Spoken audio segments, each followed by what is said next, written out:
तो आज बहुत ही पवित्र दिन है। सुन रहे मेरी बात? आज बहुत पवित्र दिन है। क्या है आज? बहुत पवित्र दिन है। क्या है आज? है नहीं पता? किसको पता? किसी को नहीं पता?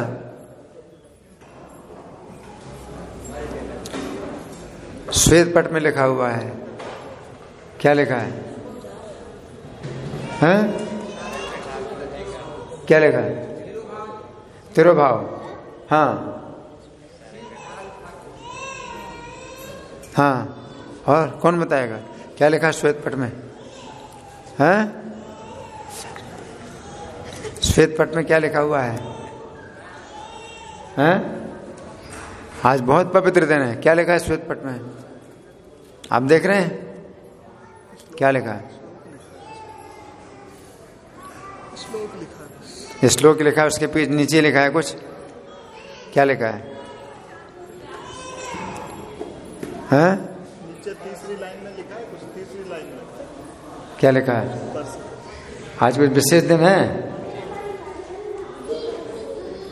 हैं? हिंदी तो पढ़ते हैं आप लोग? हैं? क्या लिखा है? हिंदी में लिखा है तीसरी लाइन में। क्या लिखा है? आज क्या है? कुछ विशेष दिन है? आविर्भाव, तिरुभाव कुछ है? तिरुभाव किसका तिरुभाव? श्री सारंग ठाकुर का तिरुभाव। यहाँ तो ऐसे बिल्कुल मौन बैठे हैं, जैसे इनको मुंह बंद हो गया है, बिल्कुल मुंह खोल नहीं रहा है, बिल्कुल मुंह बंद है इन लोगों का। ऐसे बैठे हैं, ये सुन रहे हैं कि नहीं सुन रहे कुछ पता नहीं, ये बोलना नहीं आता है, क्या है, ऐसे बैठे हैं बिल्कुल। आज बहुत विशेष दिन है? आज श्री सारंग ठाकुर का तिरुभाव दिवस है। और इनका आविर्भाव दिवस हमारे वैष्णव कैलेंडर में नहीं आता है, इसलिए साल में एक ही दिन आता है कि हम इनको याद करें। तो इनके विषय में बहुत विशेष घटना लिखी है, जिसको मैं आपको सुनाऊंगा पढ़ के। ये जो सारंग ठाकुर हैं, तो ये श्री चैतन्य के विशेष संगी हैं। भगवान श्री चैतन्य के विशेष संगी थे। इनके पास एक अर्चा विग्रह थे, गोपीनाथ का अर्चा विग्रह था। उनकी सेवा में लगे रहते, दिन रात इनकी सेवा में अकेले। अब जैसे यहाँ पर पुजारी का जो है डिपार्टमेंट है, पुजारी डिपार्टमेंट में कितने पुजारी हैं? बच्चे, किसके बच्चे हैं? ये शोर कर रहे हैं, यहाँ फटफट कर रहे हैं। आपकी बहुत जिम्मेदारी है, बच्चे बिल्कुल शोर नहीं करेंगे। ये तो बाहर ले जाइए इनको। किसके बच्चे हैं ये? बाहर ले जाइए, और नहीं तो शांत करिए उन बच्चों को। हाँ, तो मैं क्या बता रहा था, यहाँ भगवान की पूजा के लिए एक पुजारी डिपार्टमेंट है। कितने पुजारी हैं, है ना? तब कहीं ठीक से सेवा पूजा हो पाती है। बहुत से पुजारी हैं, है ना? और फिर मंदिर के भक्त हैं, वो भी सहयोग करते हैं पुजारियों का, है ना? तब भगवान की पूजा होती है। नहीं, एक व्यक्ति जो है अकेले भगवान की सब करे, सेवा पूजा सब कुछ करे, और फिर बढ़िया से करे। अब जैसे घर में किसी ने अपने अर्चा विग्रह को रखा हुआ है ना? तो क्या करते हैं? इतनी सेवा थोड़ी करते हैं। बातें नहीं, आपस में कोई बातें नहीं, बिल्कुल शांत। जो दर्शन कर रहे हैं वो भी बातें नहीं करेंगे, कोई बातें नहीं करेगा, बिल्कुल शांत रहिए। सबको इशारा करिए चुप रहने का। यहाँ पर गार्ड कहाँ है? सबको इशारा करिए चुप रहने का। तो मैं क्या बता रहा था, जो घर में जिन्होंने अपने अर्चा विग्रह रखे हुए हैं, तो वो क्या करते हैं? सवेरे ये अगरबत्ती दिखा दी है, और कुछ भोग लगा दिया, चाहे मिश्री है, पानी है, भोग लगा दिया और बस हो गया, खत्म। कोई नहीं करता भगवान की इतनी सेवा पूजा जो यहाँ पर होती है। इतनी सेवा पूजा कोई नहीं करता। और सेवा पूजा अगर इतनी होती है तो कितने पुजारी हैं? पूरा एक डिपार्टमेंट है। तब इतनी सेवा पूजा हो पाती है। लेकिन ये सारंग ठाकुर अकेले सब सेवा करना, उनका श्रृंगार करना तो अकेले ही श्रृंगार कर रहे हैं, अभिषेक करना तो अकेले ही अभिषेक कर रहे हैं, और जो है बाजार से जो है फल लाना, फूल लाना, पैसे तो थे नहीं, तो फल भी जो है कहीं से तोड़ के लाएंगे, ढूंढेंगे, सब्जी भी तोड़ के लाएंगे कहीं से, कि पैसा है नहीं। निर्धन व्यक्ति अकेले सब काम कर रहा है ना। तो दिन भर अपने अर्चा विग्रह की सेवा पूजा करते, और घर नहीं है, घर नहीं, पेड़ के नीचे, पेड़ के नीचे रहते थे, एक बकुल वृक्ष के नीचे रहते थे, और अपने अर्चा विग्रह की पूजा कैसे करते थे? राजा के समान, जैसे महाराजा अपने अर्चा विग्रह गोपीनाथ जी की पूजा करते, महाराजा की तरह सेवा पूजा करते, है ना। सब्जी लाना तो बहुत बढ़िया क्वालिटी की सब्जी लाना है, लेकिन पैसा नहीं है, बिल्कुल निर्धन है। चावल लाना है तो भीख मांग के ही चावल लाना है ना। फिर उसकी सफाई और इतनी मतलब बारीकी से जो है उनकी सफाई के साथ में काम करते हैं, बड़ी बारीकी के साथ जो है स्वच्छता पूर्वक भगवान की सेवा करना, है ना। तो दिन भर उनका इसी में लग जाता था, है। और शाम को भी विश्राम नहीं करते थे, शाम को गंगा पार करते थे। तो कैसे गंगा पार करते थे? नाव में कैसे जाएंगे? पैसा तो है नहीं, तो बिना पैसे के थोड़ी है नाव मिलेगी गंगा पार करने के लिए। तो क्या करते थे? तैर के गंगा पार करते थे। और श्रीवास पंडित के घर में श्री चैतन्य का रात भर कीर्तन होता था, तो रात भर कीर्तन करते थे, विश्राम करने के लिए समय नहीं मिलता था। और कोई इनको शिकायत भी नहीं थी कि मेरे ऊपर इतना भार है, मेरे ऊपर इतना काम का भार है। वो अपना जो है अपना ही वो काम समझते थे, कोई भार नहीं समझते थे कि ये भार जो है मेरे ऊपर कहाँ से आ गया, नहीं सोचते थे। लेकिन भार लगा था श्री चैतन्य को, अपने भक्त का परिश्रम देख करके श्री चैतन्य को जो है बहुत परिश्रम होता है। तो वो इनको बोलते थे कि तुम एक शिष्य रखो अपने पास, जरूरी है कि नहीं? एक शिष्य है को जो रखने की बहुत आवश्यकता है, तो अपने साथ में एक शिष्य रखो जो कि तुम्हारा भार कुछ कम करेगा, है? जरूरी है एक शिष्य रखना। तो इनको बड़ा आलस आता था, इसमें शिष्य बनाने में बड़ा आलस आता था।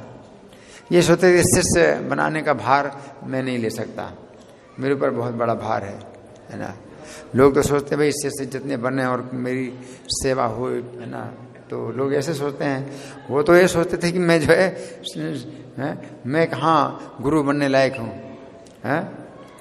तो वे जो है शिष्य नहीं बनाना चाहते। और श्री चैतन्य बार बार बोलते हैं, रोज जाते थे रात भर कीर्तन करने के लिए, तो श्री चैतन्य रोज बोलते थे कि शिष्य बनाया कि नहीं बनाया। तो बड़े लज्जित होते थे, और श्री चैतन्य हर बार बोले शिष्य बनाओ, है ना। तो एक बार तंग आकर के इन्होंने सोचा चलो आज मैं एक शिष्य बना ही लूंगा, है। तो किसको शिष्य बनाऊंगा? जिसको देखूंगा पहली बार उसी को शिष्य बना लूंगा। तो यही सोच करके कि जो दिखाई देगा उसको शिष्य बना लूंगा। लेकिन इसमें एक समस्या है, अगर वो शिष्य न बनना चाहे तो, अगर शिष्य नहीं बनना चाहेंगे तो अपने मन से तो मैं मान लूंगा कि ये मेरा शिष्य है, तो कम से कम कहने के लिए हो जाएगा कि हाँ मैंने शिष्य बना लिया। अब वो नहीं सेवा करता तो हमें क्या करना है, न करे सेवा। तो मैं तो अपनी तरफ से उसको शिष्य बना ही लूंगा। तो ये सोच करके सवेरे सवेरे गंगा जी में स्नान करने के लिए निकले। तो गंगा जी में स्नान करने के लिए निकले तो कोई मिला नहीं उनको रास्ते में। और जब गंगा जी में खड़े थे तो एक मरा हुआ जो मृत शरीर था, बहरा था, तो वो जो है वहां से बहरा था।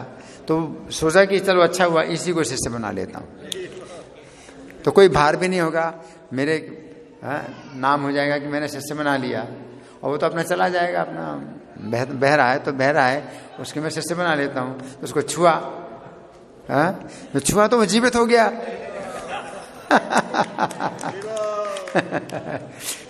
वो जीवित हो गया है। तो अब जीवित हो गया तो इन्होंने पूछा तुम्हारा नाम क्या है? तो बोला मेरा नाम मुरारी है, मुरारी है। तो इन्होंने कहा कि मैंने तुमको अपना शिष्य बना लिया है। तो बोले हाँ मैं आपका शिष्य हूँ, अब तो मेरा दूसरा जीवन है, अब मेरा जो पहले का घर और मकान था अब मेरा कुछ नहीं है, मेरा दुनिया में कोई नहीं, मैं आपका ही शिष्य हूँ। तो इन्होंने सोचा था कि शिष्य बना लूंगा और छुट्टी भी मिल जाएगी, लेकिन वो जो है जीवन भर के लिए इनके साथ हो गया। तो भार फिर उसने इनका उठाया, भार उठाया इन्होंने, है ना। तो ये इनका जो है मतलब चरित्र है ना। तो इनको सारंग ठाकुर भी कहते हैं, सारंग मुरारी ठाकुर भी कहते हैं। और एक आश्चर्य की घटना और इसके पहले की है। ये तो शिष्य बनाना, ये तो बाद की घटना है। पहले की घटना ये है कि जिस बकुल वृक्ष के नीचे ये रहते थे तो वो भी सूखने लगा। कोई भी वृक्ष है तो वो एक समय आता ही है कि वो सूखेगा, तो सूख गया था। इनका नियम यह था कि इस वृक्ष को मुझे नहीं छोड़ना, उसी वृक्ष के नीचे रहते थे। अब जब पेड़ सूख जाए तो कितनी परेशानी होगी, फिर कहाँ छाया मिलेगी, है ना। तो भगवान चैतन्य ने फिर क्या किया, आकर के उसका आलिंगन किया, अपने दोनों हाथों से वृक्ष का आलिंगन किया। और भगवान के आलिंगन करने से तुरंत ही हरा भरा हो गया। हरि हो। तो देखो भगवान जो है अपने भक्त से कितने बंधे हैं। अगर भक्त कोई नियम का पालन करता है तो उसके नियम की रक्षा के लिए भगवान को कितना करना पड़ता है। तो इनका नियम था, है ना। तो इस तरह से ये सारंग ठाकुर का जो है चरित्र बड़ा दिव्य है। और इनका जो है ब्रज लीला में जो स्वरूप है ये नांदी मुखी सखी है। नांदी मुखी सखी ये विशेष राधा रानी की दूती हैं, है ना। वृंदा जैसे वृंदा देवी हैं तो ये राधा और कृष्ण के बीच में मिलन कराने का कार्य करती हैं। ये दूतियां जो है राधा कृष्ण के मान को भंग करती हैं, क्योंकि मान करने से क्या होता है, राधा कृष्ण में दूरी हो जाती है। राधा रानी भी मान होता है, कृष्ण में भी मान होता है, दोनों में मान होता है। तो बड़ी बाधा पड़ती है, इनके मिलन में बड़ी बाधा पड़ती है। तो राधा रानी के मान को भंग करेंगी, कृष्ण के गुण बताएंगी, और कृष्ण का मान भंग करेंगी, राधा रानी का गुण बताएंगी, और दोनों का जो है मिलन कराती हैं। तो ये नांदी मुखी और वृंदा देवी, पौर्णमासी, ये जो है ऐसी विशेष देवियां हैं जो राधा कृष्ण के बीच में मिलन कराती हैं। तो आज का दिन बहुत पवित्र है। आज ऐसे सारंग ठाकुर का जन्मदिन है, नहीं जन्मदिन नहीं, तिरुभाव दिवस। उनका आविर्भाव दिवस अज्ञात है। अज्ञात इसलिए है कि अगर शिक्षित नहीं होते हैं, कहीं पाठशाला में पढ़े नहीं, तो जन्म तिथि का कुछ रिकॉर्ड ही नहीं रहता, है ना। अब हमारी जन्म तिथि का रिकॉर्ड कैसे मिला, क्योंकि पाठशाला में लिखवाई गई थी जन्म तिथि, इसलिए रिकॉर्ड मिलता है। जो पढ़े ही नहीं, पढ़े लिखे नहीं हैं, तो उनकी जन्म तिथि का कोई रिकॉर्ड ही नहीं होता है ना। लेकिन तिरुभाव तिथि का रिकॉर्ड होता है, क्योंकि भक्तों के समाज में जब उनका जो है सम्मान और बड़ा महत्व बढ़ जाता है, तो जब वो शरीर छोड़ते हैं तो तिरुभाव तिथि का जो है अभिलेख रहता है। तो इसलिए आज इनका जो है तिरुभाव दिवस है।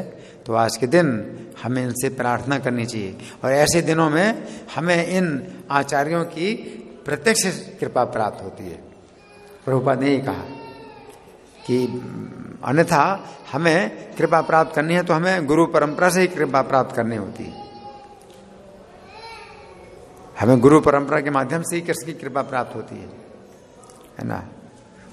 लेकिन ऐसे दिनों में जब महान आचार्यों का आविर्भाव या तिरुभाव होता है, तो ऐसे दिनों में हमें उनकी प्रत्यक्ष कृपा भी प्राप्त हो सकती है ना। तो ये जो है बड़ा अच्छा अवसर होता है ऐसे दिनों में इन महापुरुषों के विषय में कुछ सुना जाए और कुछ बताया जाए। और ये समय जो मार्गशीर्ष का महीना चल रहा है, ये कात्यायनी व्रत का समय चल रहा है। तो कात्यायनी व्रत जो ब्रज की कन्याओं ने किया था कृष्ण को पति रूप में प्राप्त करने के लिए, तो इसकी बहुत प्रशंसा हुई है। यद्यपि कात्यायनी की पूजा, वैष्णवों के लिए कात्यायनी की पूजा का कोई विधान नहीं है। हम लोग थोड़ी कात्यायनी की पूजा करते हैं, है ना। हम लोगों के लिए यही बताया जाता है कि हम भगवान कृष्ण की पूजा करें या उनके ही समकक्ष के जो अर्चा विग्रह हैं, जो विष्णु तत्व हैं, उनकी पूजा करें। हम शिव तत्व की पूजा नहीं करते, शक्ति तत्व की पूजा नहीं करते। जो शिव तत्व की पूजा करते हैं तो वे शैव कहलाते हैं, जो शक्ति तत्व की पूजा करते हैं वे शाक्त कहलाते हैं, है ना। लेकिन जो ब्रज की कन्याएं हैं, इन्होंने शक्ति की पूजा की, शक्ति की पूजा की, लेकिन तो भी वो शाक्त नहीं कहलाती, ये शक्ति की भक्त नहीं कहलाती। जो ब्रज की कन्याएं हैं, इन्होंने कात्यायनी के जो व्रत किया था, तो इसमें उनका कोई भक्ति भाव नहीं था उनके लिए। कात्यायनी देवी की उनकी भावना तो थी कृष्ण को प्राप्त करने की, कि उन्हें कृष्णपति रूप में प्राप्त हो, है ना। तो यद्यपि वो जो है कृष्ण को छोड़ करके अन्य देवी की पूजा कर रहे हैं, लेकिन चूंकि कृष्ण की प्राप्ति के लिए कर रहे हैं तो वो पूजा कृष्ण की ही, तो वो कृष्ण की ही पूजा है ना। तो गीता में जब भगवान कहते हैं कि जो अन्य देवताओं की पूजा करते हैं उनका ज्ञान हरण हो चुका है, तो वे उनके लिए कहते हैं जो जिनके अंदर भौतिक कामनाएं हैं। जो सामान्य लोग जो देवी की पूजा करते हैं या शिव की पूजा करते हैं, तो उनके अंदर भौतिक कामनाएं रहती हैं और भौतिक कामनाओं के द्वारा वे पूजा करते हैं देवी देवताओं की। तो इसलिए भगवान निंदा करते हैं कि वे जब उन देवताओं की पूजा करते हैं तो वे उनका ज्ञान हरण हो चुका है, क्योंकि मनुष्य का जीवन हमें प्राप्त हुआ है, तो ये बहुत दुर्लभ अवसर है। और ये अवसर क्या है कि हम जन्म मरण के चक्र से छूट जाएं, क्योंकि मनुष्य जीवन में ही अवसर मिलता है हमें जन्म मरण के चक्र से छूटने का। अगर ये अवसर निकल गया तो हमें मनुष्य का जीवन दोबारा मिलेगा नहीं और दूसरे जन्मों में अवसर नहीं मिलेगा। मनुष्य का जन्म आपको दोबारा नहीं मिलेगा। क्यों? क्योंकि आपको मिला था, आपने इसका लाभ नहीं उठाया, तो आपको दोबारा नहीं मिलेगा, है ना। और कितने कितने जन्मों तक आप मनुष्य के अलावा दूसरे योनियों में जाएंगे,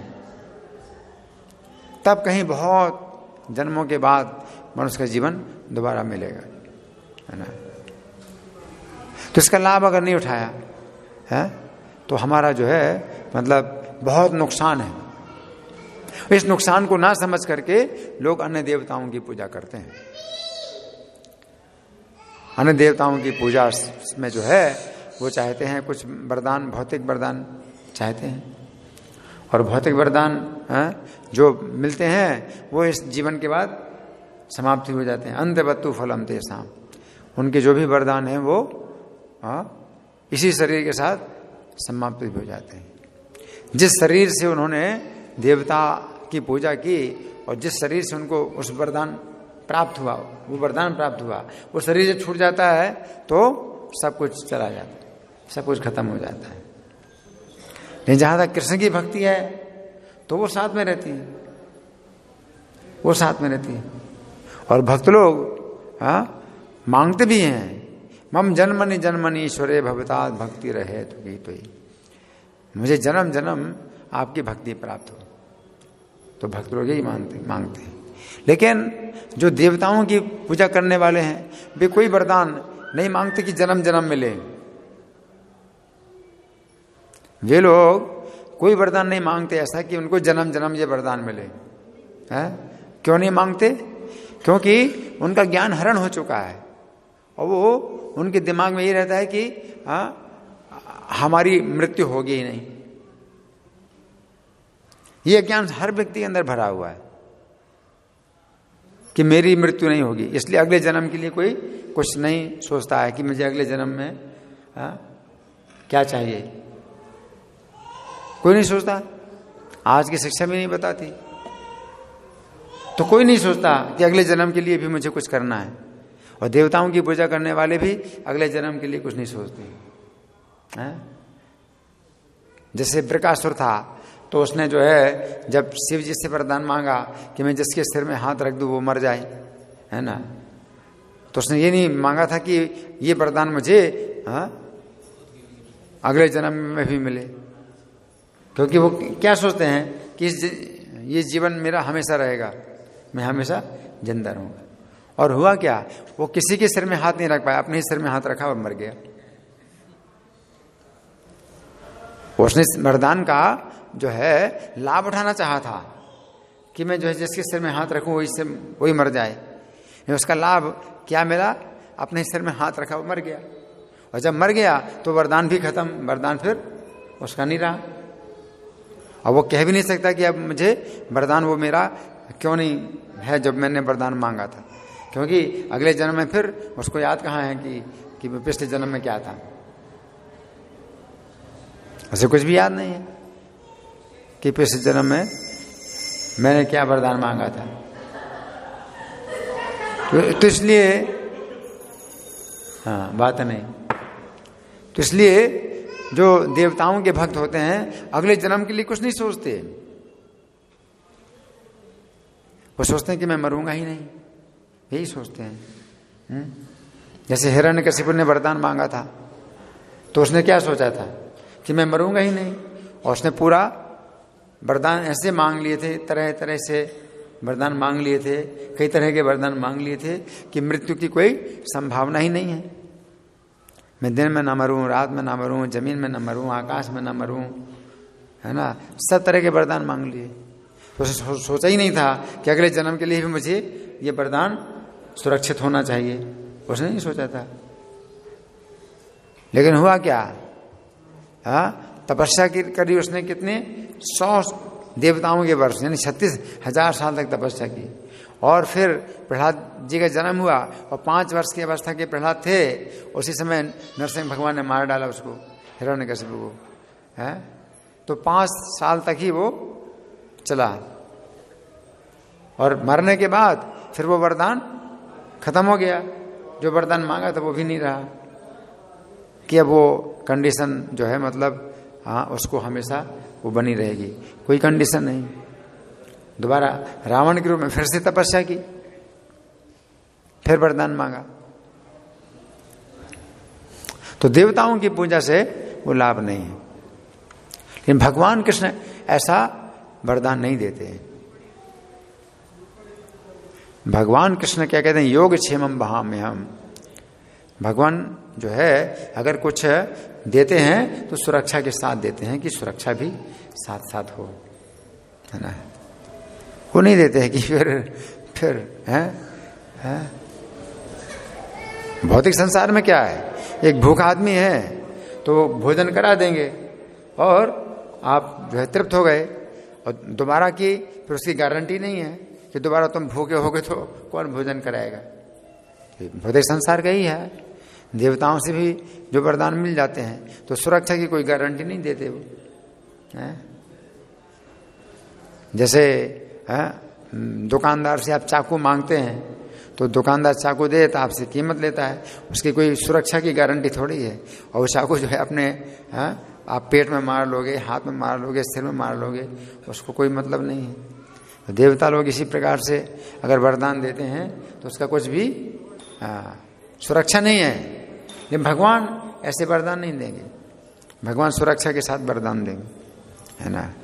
तो भगवान देखते हैं कि अगर तुम्हारी भक्ति सुरक्षित नहीं है तो वो चीज़ नहीं देंगे, है। भगवान वही चीज़ देंगे जिसमें आपकी भक्ति सुरक्षित रहे।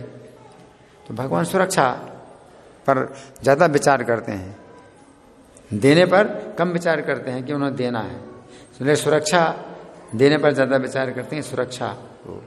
तो जैसे पिता है तो बच्चा जो है पिता से चाकू मांगेगा, हैं, तो पिता क्यों कहेगा, पिता क्या कहेगा, क्यों, हैं, क्यों चाकू चाहिए, क्या करोगे, हैं, क्या जरूरत है, हैं? तुम्हें पकड़ना आता है, कैसे पकड़ोगे? हैं? तो चाकू अगर देगा भी तो मूठ से पकड़ाएगा कि पकड़ो इसको, इधर से पकड़ो, है ना? तो वो जो है चाकू नहीं देगा ऐसे, पहले सुरक्षा देखता है कि सुरक्षा है। तो इस तरह भगवान भी आपकी हर मनोकामना पूरी नहीं करते कि दुरुपयोग करोगे, दुरुपयोग करोगे तो क्यों देंगे? तो इस तरह से भगवान नहीं करते। तो लोग जो है देवताओं की पूजा करते हैं, भगवान की पूजा नहीं करते हैं। भगवान चौथे अध्याय में कहते हैं कांक्षन्तः कर्मणाम सिद्धिम यजन्ति हि देवता। कर्मों की सिद्धि की आकांक्षा करते हुए जो देवताओं की पूजा करते हैं, यजन्ति हि देवता क्षिप्रम हि मानुषे लोके सिद्धिर्भवति कर्मजा। तो तुरंत ही मनुष्य जीवन में उनको अपने कर्म से सिद्धि प्राप्त हो जाती है, इसी जीवन में सिद्धि प्राप्त हो जाती है। लेकिन भगवान ऐसे नहीं है।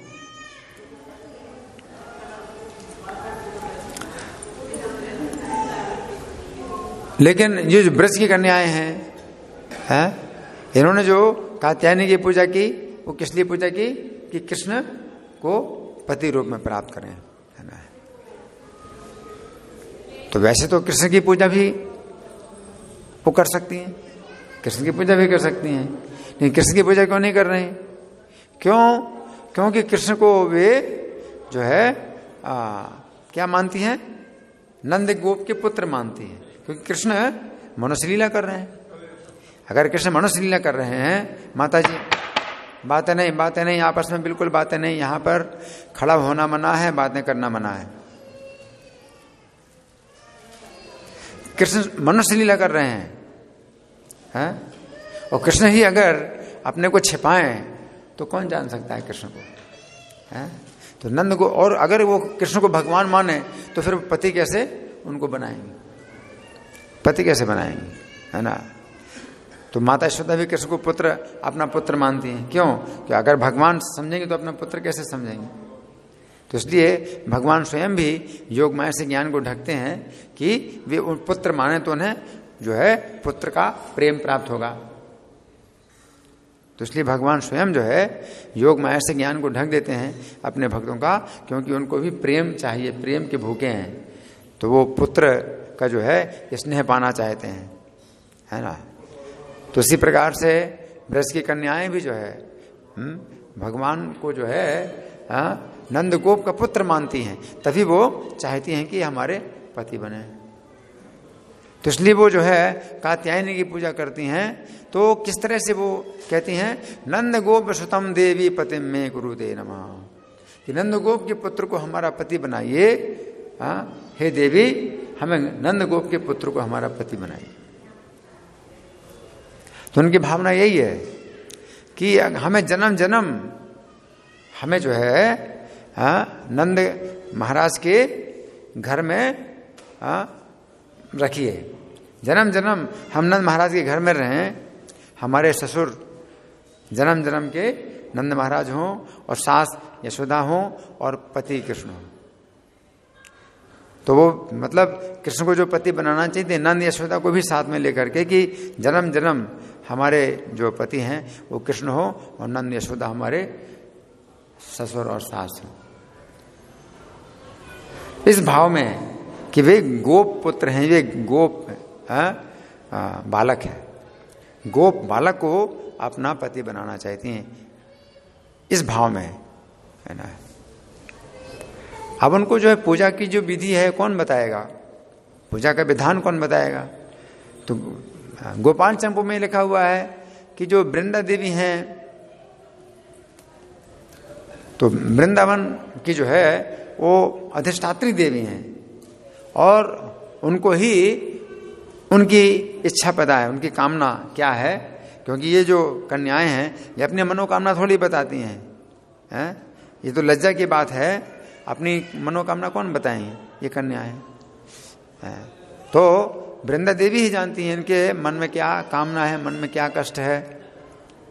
और जब एक साथ मिल गई तो जो है वो आंसू बहा रही, सब आंसू बहा रही हैं, और वो जगह जगह वो प्रार्थना करती रहीं, इधर उधर भटकती रहीं, और उनकी मनोकामना पूरी नहीं हुई।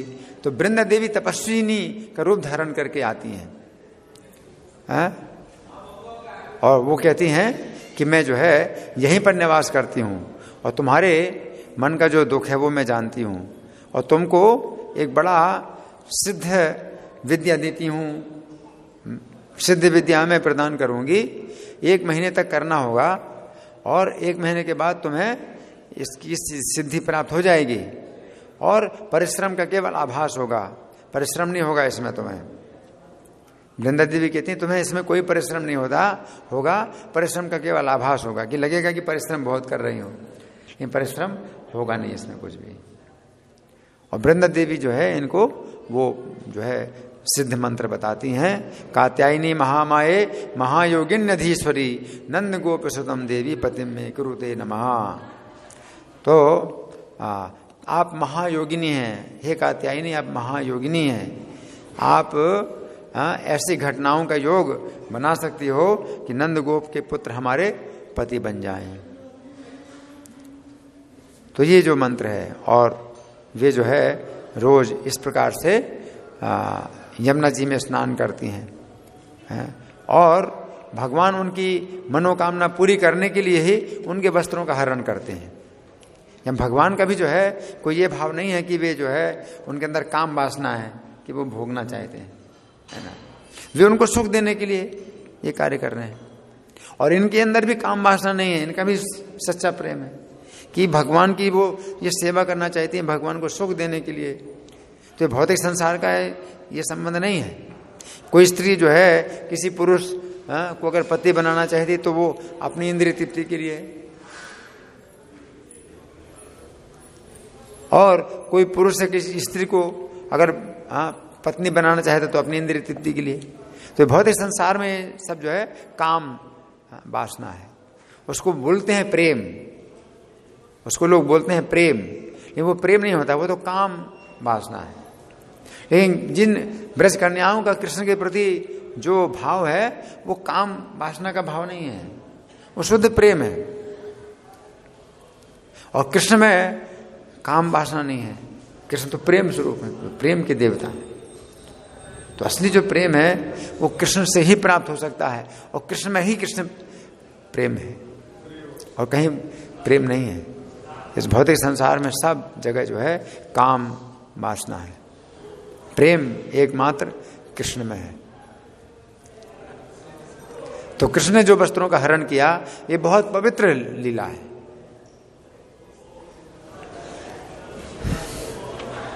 ये लीला बहुत पवित्र है, इस लीला में किसी प्रकार का दोष नहीं है। और कृष्ण गीता में कहते भी हैं कि अगर मैं सावधानी पूर्वक कर्म ना करूं तो मेरी देखा देखी लोग, दूसरे लोग भी कर्म करेंगे। गीता में भगवान ने कहा है, इसलिए कृष्ण ने सावधानी पूर्वक ये लीला भी की। क्या सावधानी पूर्वक? सावधानी पूर्वक ये कि भगवान गीता में बताते हैं कि जो श्रेष्ठ पुरुष जैसा आचरण करते हैं सामान्य लोग उसी की देखा देखी करते हैं।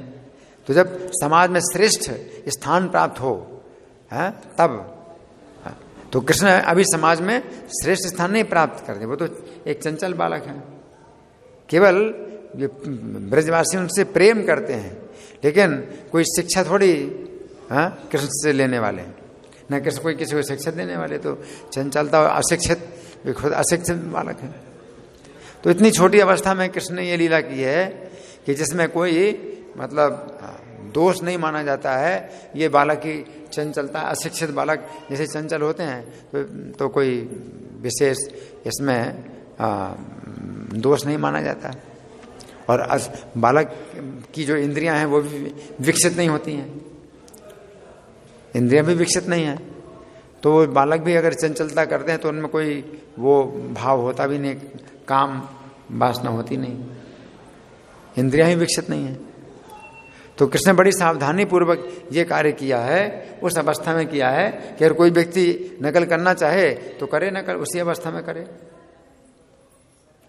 तो कृष्ण की अवस्था 7 साल से भी कम है जिस समय ये किया। तो इसलिए भगवान गीता में कहते हैं कि मैं सावधानी पूर्वक अगर कर्म ना करूं तो लोग भी मेरी देखा देखी कर्म करें। तो इतनी छोटी अवस्था में कृष्ण ने ये कार्य किया कि कुछ कोई जो है इसमें दोष माना ही नहीं गया और ना कोई चाहेगा नकल करना, कोई नकल नहीं करना चाहेगा इतनी छोटी अवस्था में।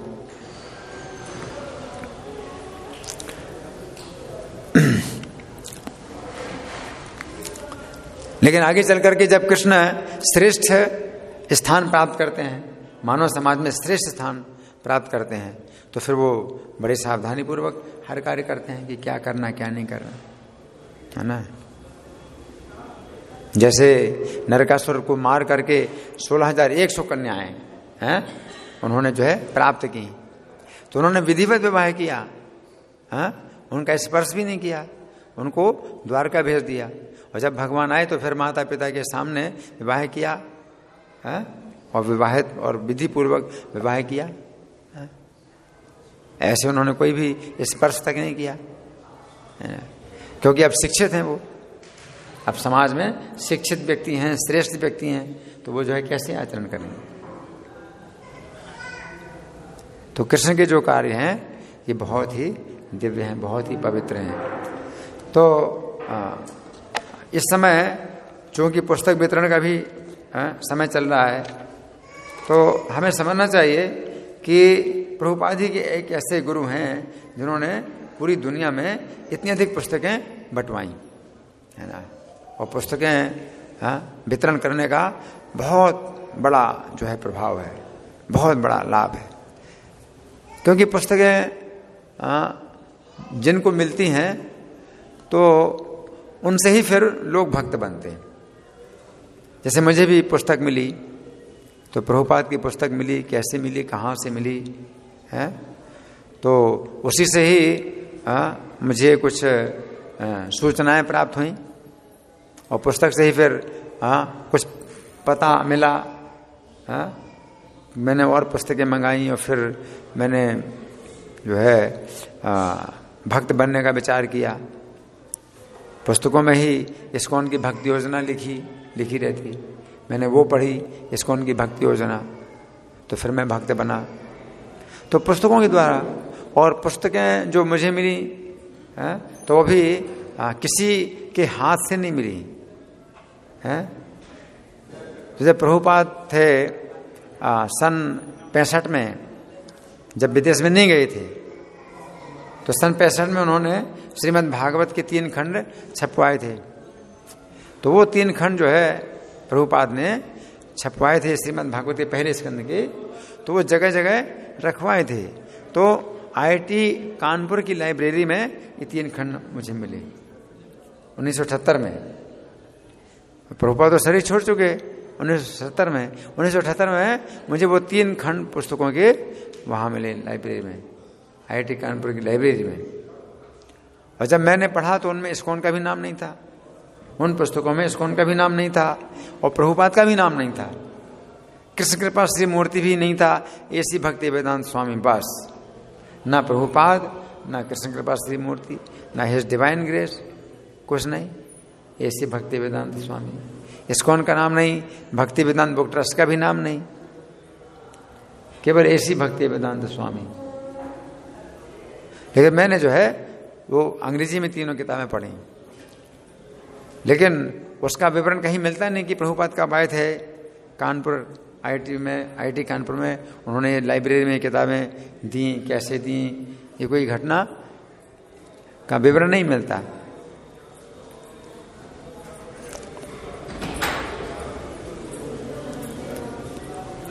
तो मैंने जब 3 किताबें पढ़ी तो 1978 में तो प्रभुपाद शरीर छोड़ चुके, और मैं सोच रहा हूं कि ये व्यक्ति जो है कोई नौजवान है जिसके अंदर बड़ी शक्ति है लिखने की और बड़ा उत्साह है लिखने का, कोई जो जवान लड़का है ये है, और इसको कोई जानता नहीं।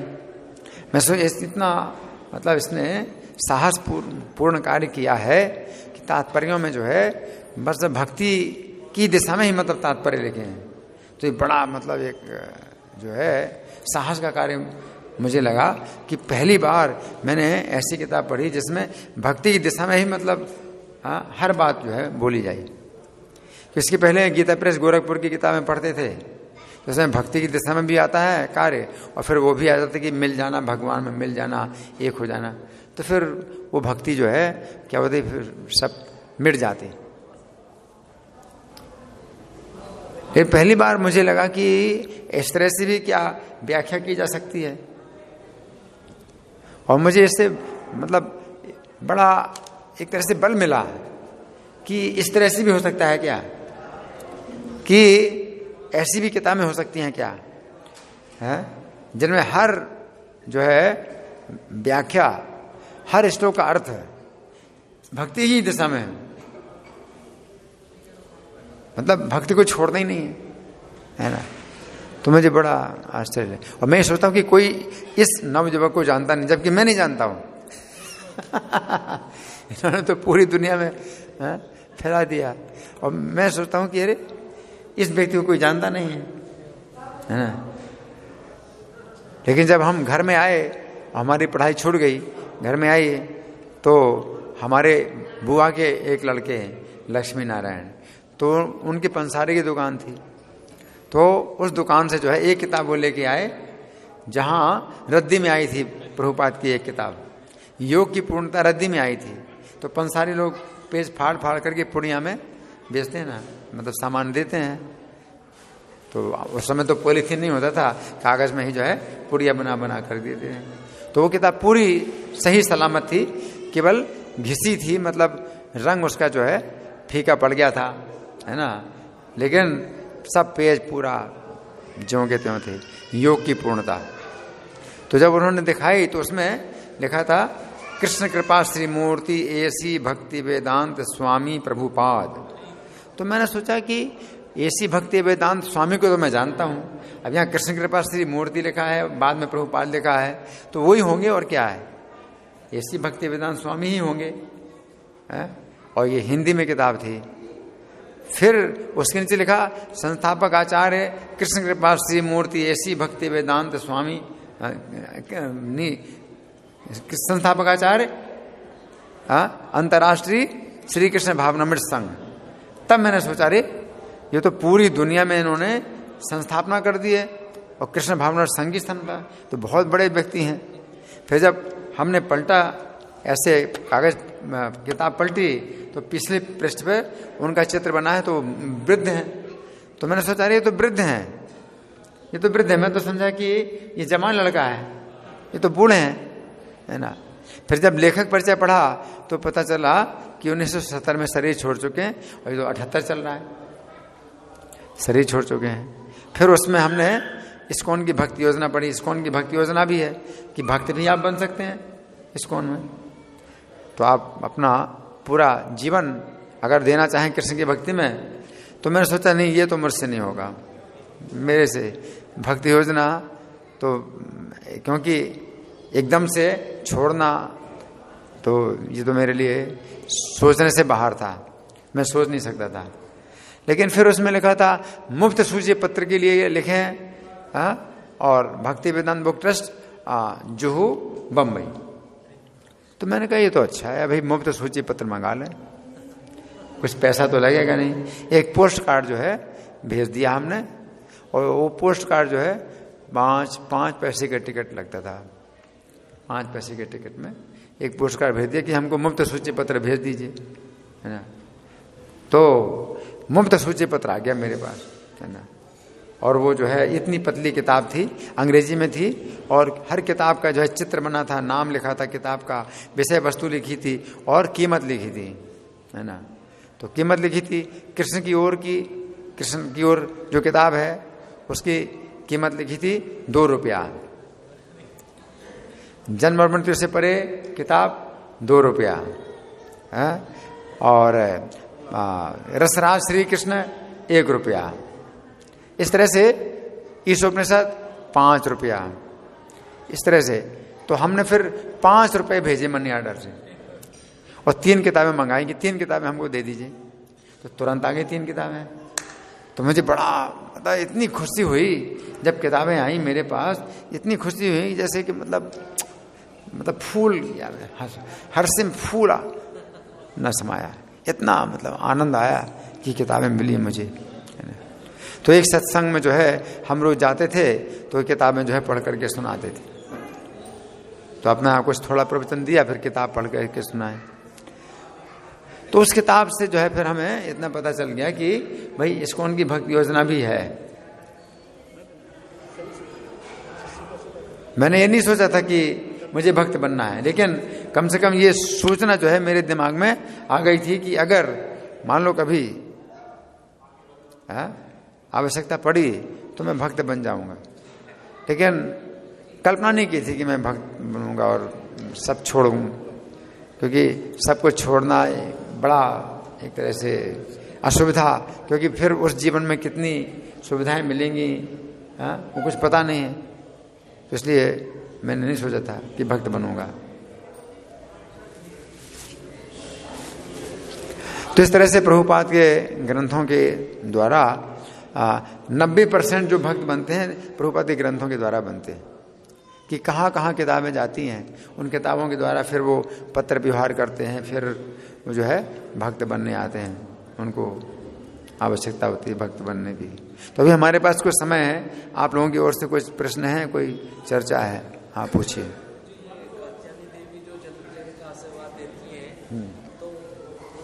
जन्म का आशीर्वाद कैसे दे सकती हैं? वो तो मतलब एक ही जन्म का देती है, सबकी या सिर्फ? हाँ, कात्यायनी देवी जन्म जन्म का नहीं देती हैं, लेकिन अगर हम जो ब्रज की कन्याएं हैं वो कृष्ण को अगर पति बनाना चाहती हैं, इस जीवन में ही अगर मान लो कृष्ण को पति बनाना चाहती हैं, तो कृष्ण को उन्होंने चूंकि केंद्र बनाया है, तो कृष्ण के साथ अगर एक संबंध बन गया तो वो कभी फिर छूटता नहीं।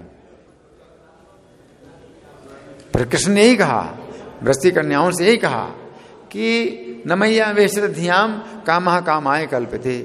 जिनकी बुद्धि मुझ में आवेशित है उनकी कामनाओं से और कामनाएं पैदा नहीं होंगी। जिनकी बुद्धि कृष्ण में आवेशित है तो उनकी जो है जो कामना एक पूरी होगी तो दूसरी कामनाएं पैदा नहीं होंगी। ये भौतिक संसार में क्या है कि कोई भी कामना होती है आपके मन में, तो आप क्या सोचते हैं कि बस यही मुझे चाहिए और उसके बाद और कुछ नहीं चाहिए। जब वो कामना पूरी होती है तो फिर और चाहिए, ये चाहिए, वो चाहिए, फिर नई कामनाएं पैदा होती है ना। लेकिन कृष्ण के साथ ऐसा नहीं है। तो कृष्ण को वो अज्ञान में भी अगर वो सोचते हैं कि एक मनुष्य बालक है और मुझे पति रूप में चाहिए है, तो उसमें भी जो है क्या है कि वो कामना शुद्ध हो जाती है और उनकी फिर सब कामनाएं समाप्त हो जाती हैं और फिर अज्ञान भी नहीं रहता, अज्ञान भी नहीं रहता है ना। तो कृष्ण का जो शरीर है वो ज्ञानमय है, तो अज्ञान की स्थिति नहीं होती। तो वे फिर जन्म जन्म वो चाहते हैं कि मुझे कृष्ण पति रूप में प्राप्त हो। तो ब्रज की कन्याएं जो है चाहती हैं जन्म जन्म जन्म जन्म के लिए हमें कृष्ण पति रूप में प्राप्त हो। हाँ, जैसे हमारा भक्ति तो जन्म जन्म में जुड़ता रहेगा, क्या ये ज्ञान भी हमारा जुड़ेगा? तो लोग माइक से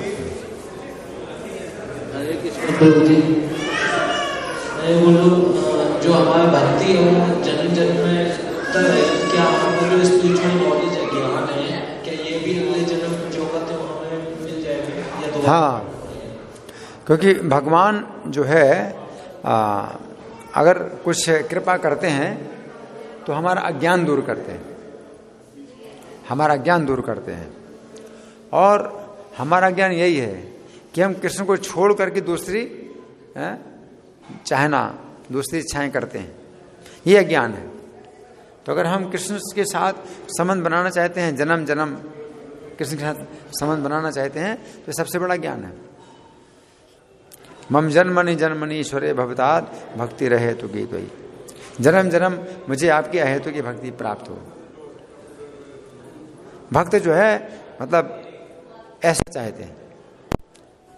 जो अभक्त हैं वो अगले जन्म की बात सोचते नहीं है, उनका इतना ज्ञान है कि अगले जन्म की बात ही नहीं सोचते हैं। लेकिन जो भक्त हैं वो सोचते हैं कि जीवन छोटा सा है, तो अगर इस जीवन में हमें कृष्ण की प्राप्ति हो गई तो अगले जीवन के लिए भी तो चाहिए, तो अगले जीवन के लिए भी हमें वही संबंध चाहिए कृष्ण के साथ। तो जन्म जन्म मांगते हैं कि एक जन्म पर्याप्त नहीं है कि एक जन्म में प्राप्त हो जाए। ये जो भक्ति है हमें जन्म जन्म के लिए चाहिए। और कृष्ण भी कहते हैं नेहा विक्रम नाश होस्ती, कि इस आरंभ, अगर हमने आरंभ किया है तो इसका नाश नहीं है। तो कृष्ण की भक्ति जो है एक ऐसी चीज है जो अगले जन्म में चलेगी, अगले जन्म में चलेगी। लेकिन और बाकी जितनी चीजें हैं तो उनका कुछ भी विश्वास नहीं है, सब चला जाता है, कुछ भी नहीं रहता है ना।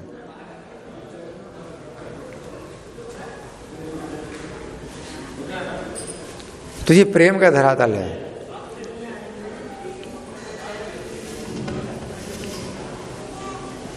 जब कृष्ण के साथ हमारा संबंध बन जाता है तो उसमें पूर्ण संतुष्टि होती है।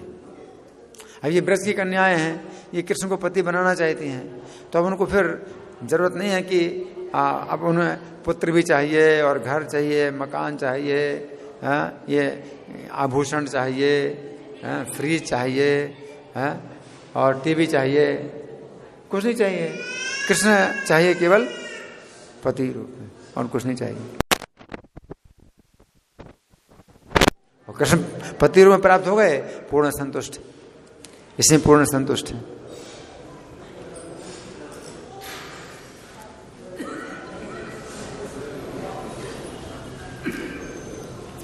तो भगवान ने इसमें एक तुलना दी है, किसी की बीज होता है, बीज है और वो अगर आप बोते हैं, अंकुरित होता है तो उससे कितने बीज पैदा होंगे। तो इसी प्रकार से आपकी भौतिक कामनाएं हैं, एक कामना पूरी होती है तो उससे कई और कामनाएं पैदा होंगी। कृष्ण की भक्ति में वही कामना जब भुन जाती है, कृष्ण की भक्ति में वो कामना जब आपकी भुन जाती है, उमल जाती है, तो अब उस कामना से और कामनाएं पैदा नहीं होंगी।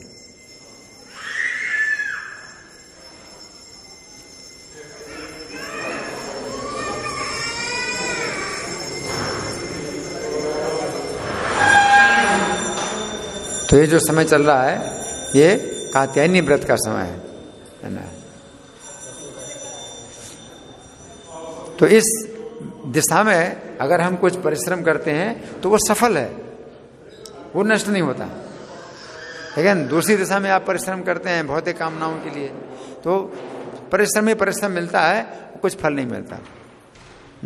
जैसे बृकासुर ने तो 7 दिन तक अपने शरीर का मांस काट काट करके अग्नि में डाला। सोचिए, आप अगर अपना मांस काट के अग्नि में जलाएं कैसा लगेगा। 7 दिन तक अपने शरीर का मांस काट काट करके अग्नि में डालता रहा, जलाता रहा, और तब शिव जी आए, उसको वरदान मिला। और जब वरदान मिला तो वो वरदान का क्या लाभ हुआ, अपने शरीर में उसने हाथ रखा और मर गया, और वरदान भी खत्म हो गया। तो जितना भी परिश्रम है भौतिक है, उसका जो है कुछ लाभ नहीं और कुछ फायदा नहीं है ना। धन्यवाद।